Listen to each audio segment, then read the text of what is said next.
Hi everyone, welcome to day 5 of our journey with Jesus as we walk through this second week of this book, 40 Days with Jesus, which we've been looking at. This week we've been looking at the story of Emmaus and to the walk that Jesus took with these two wonderful characters, Cleopas and his partner, possibly Mary, his wife. And thank you to Kay for her input yesterday. And today we're going to move on to the other part of the story, which is to look at the fact that Jesus came into the house and broke bread with them.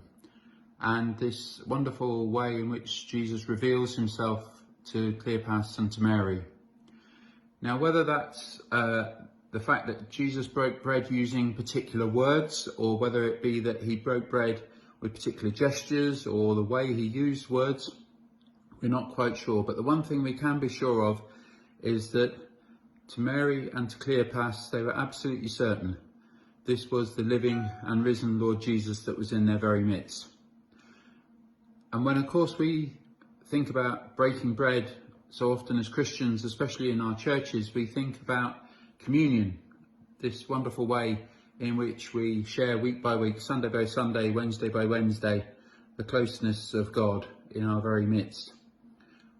And whether we call it communion, whether we call it the Mass, whether we call it Eucharist, they all go back to the wonderful story of the Last Supper, where Jesus broke bread with his disciples on the night before he died.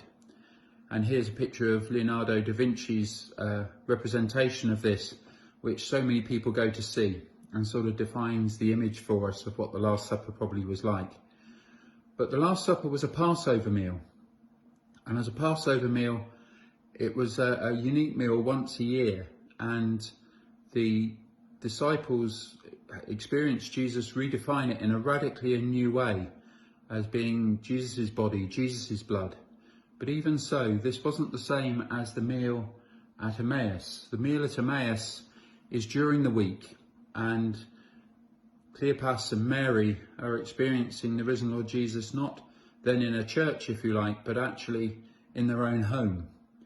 And whether we particularly say grace at meal times or not, the reality is it may be good for us to think about how Jesus can be at our meal tables with us, whether we eat alone or with others, that he actually is interested not just in our meal times or in our religious times, he's interested in the whole of our lives and seeks to bless us and bless our food and bless our lives, which can be really helpful at the moment with all that we're going through. It may be something that we can just be more open to as we share this time together, the fact that we eat in the presence and the blessing of Jesus, the risen Jesus amongst us. But there's a second part to this understanding too, because it says in the story that the eyes of Cleopas and Mary were opened. And there's another story in the Bible that speaks about eyes being opened. And all the commentators and writers go back to this. They talk about the fact that there was a mythological story of another meal, this time between Adam and Eve and an apple, when they ate from another tree, the tree that we perhaps would have been better not to have eaten from. And in so doing, we discovered the loss of our innocence, the distance there is between us and God. And what's wonderful is that here in this later story, that of Emmaus, our eyes are opened not to that distance or that enmity, but actually to the fact that Jesus has come through death, through suffering, in order to bring reconciliation, redemption and healing between us and God, that the distance is no longer there. He's available and wants to say yes to us, to Mary, to Cleopas, to the world, and so to know that we are loved beyond all that can separate us.